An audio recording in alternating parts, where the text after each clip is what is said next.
তো কথা হচ্ছে কিছু লোকের চাকরি চলে গেছে, অনেকে কান্নাকাটি করছে, ভেঙে পড়ছে, এবার বুঝতে পারছে না যে স্ত্রী ছেলে মেয়েদের নিয়ে কিভাবে সংসারটা চলবে। তো কথা হচ্ছে সেটা না, কথা হচ্ছে যখন তুমি বেআইনিভাবে টাকা দিয়ে চাকরিটা নিয়েছিলে তখন তোমার হুঁশ ছিল না যে ফিউচারে কি আসতে পারে। এখন তোমার হুঁশ জন্মাইছে যে এখন আমি কিভাবে চলবো, কিভাবে সংসার চালাবো।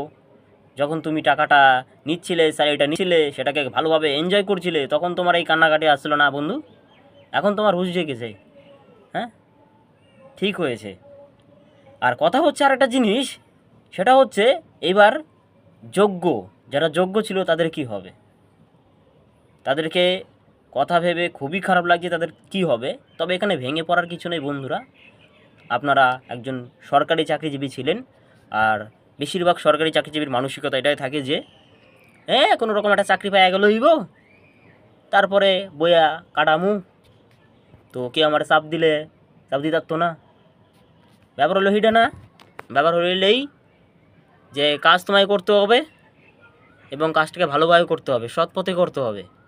যদি তুমি বেআইনিভাবে করো তাহলে তোমাদের সাথে এটাই হবে।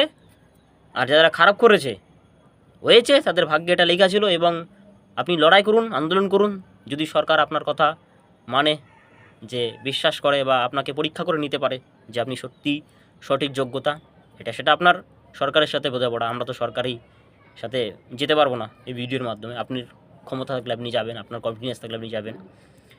তো এখন এটাই হলো যে যোগ্য অযোগ্যদের মধ্যে কোনো লেভেল থাকলো না, তারা সবাই সমান।